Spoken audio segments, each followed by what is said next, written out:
Hi folks, I'm Bob Schrupp, physical therapist. Brad Heineck, physical therapist. Together we are the most famous physical therapists on the internet. In our opinion, of course, Bob. Going back to my karate moves. There you go. Well, today, Brad, we're going to talk about 7 advanced stretches to increase knee bend after a knee replacement. Right. Now, these aren't the basic ones. These are going to go beyond, we're not doing floor scrubs and stuff like that. We're doing things that are going to get you further. Right, you want to get to the 120 or greater degrees, or you're having a knee that's being difficult. These are the techniques that we use in the clinic, and we've been doing it for years on literally thousands of knees. If you're having a Bob and Brad knee. There you one go. That's difficult. Okay, by the way, if you are new to our channel, please take a second to subscribe to us. We provide videos on stay healthy, fit, pain-free, and we upload every day.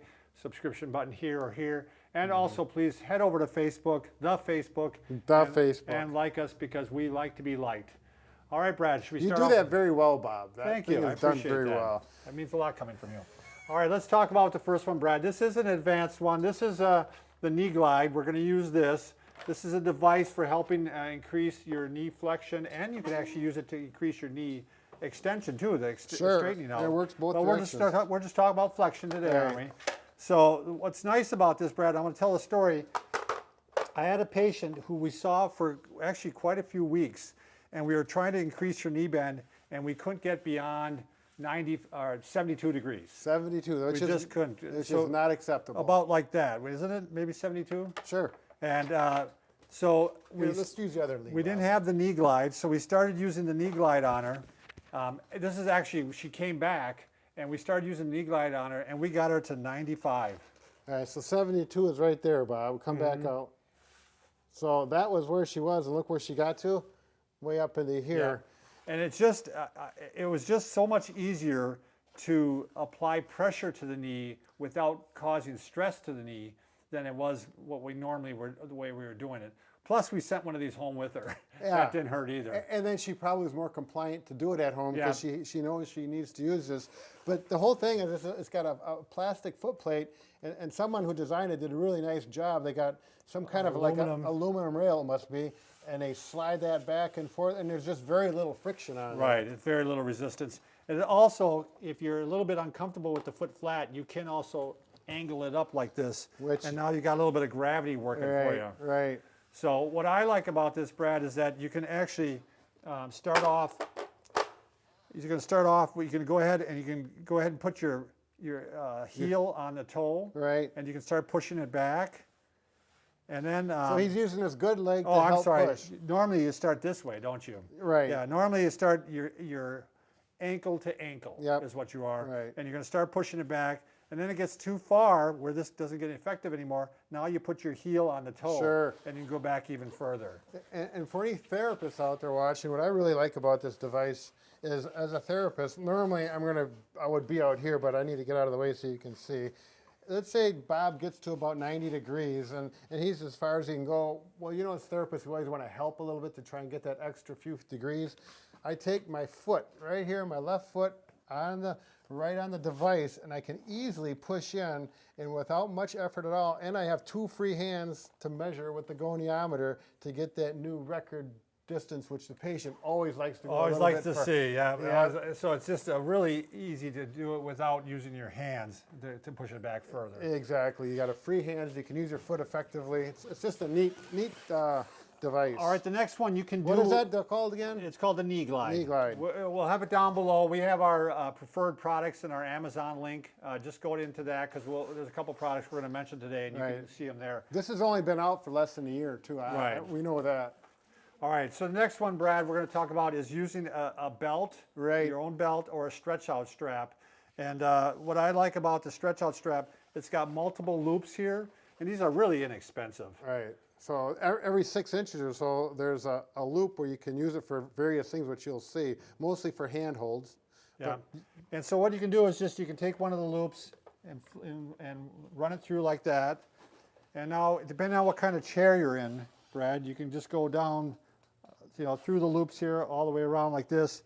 And now, if you don't have a knee glide, you can put the towel on the floor. Sure. That works okay. But since we got the knee glide here, let's use it.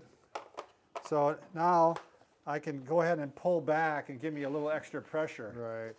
Can you see back? You got that, Lonnie, back here? What's nice about the loops here, I don't even have to use my hands, Brad. I can just push forward like this. Now, what's nice about this is you can do what we call contract relax. All by yourself. Yeah, all by yourself. So what I'm going to do is I'm going to pull on this, and while I'm pulling, I'm pushing, like I'm trying to straighten them. Yeah, I'm trying to straighten the knee, and then, but I'm not letting it go. You know, I'm not letting it go straight at all. He's holding it with the strap. If I wasn't holding it with the strap, it would go like this. Sure. I'm going to go straight forward. So I'm going to push, and then when I relax, I pull it a little bit further. And how long are you going to push? Push, I don't know, a few seconds. Right. It's not minutes or anything. You know, 5 to 10 seconds. And relax, push, and relax, push, and relax. And then I might even go another loop down, Brad, here, because I'm starting to lose my leverage. Yep, there you go. Push and relax. It just, that contract, relax really works. It's a really good technique to do. You could, again, you could hook up a belt, you know, and take it around, and also put a towel on the floor if you don't have all these devices. Exactly. You bet. Precisely. Good job with the precisely, Brad. Yeah, I'm working on that. All right, next one, Brad. I have found this in quite a few cases, especially when people get stuck. And Lonnie, you're going to have to kind of do a close-up here of this. Yeah, look at his horrendous-looking leg. Yeah.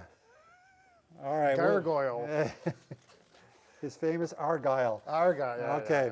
So the kneecap quite often sometimes gets asphyxiated down, or it's just not moving like it should.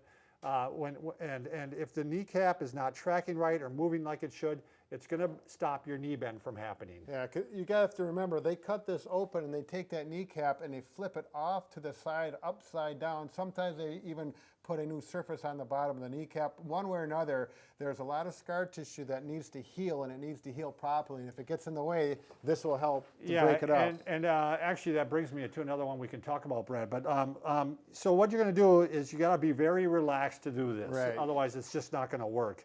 But I'm trying to push the kneecap down. I'm pushing it down this way using my thumbs. Like this. So you're not going to do this with your knee bent. It's got to be out like this. Yeah, straightened. And then you can also push it off to the side. You're going to push it in every direction, Brad. Right. Forward, right, left, and pull it up towards you. Yep.